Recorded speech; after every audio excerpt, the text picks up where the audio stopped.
Если у вас длинные волосы, вы делали химическую завивку или у вас просто сухие ломкие волосы, наносите маску для волос после использования кондиционера.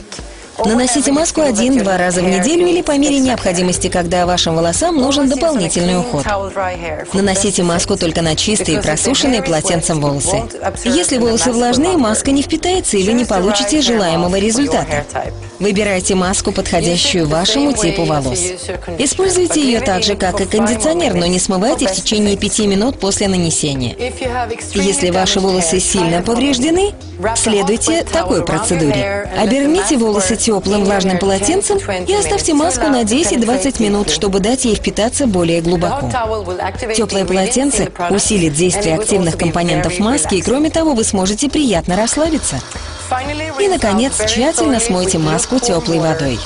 Как я уже говорила, желательно в конце процедуры промывать волосы холодной водой.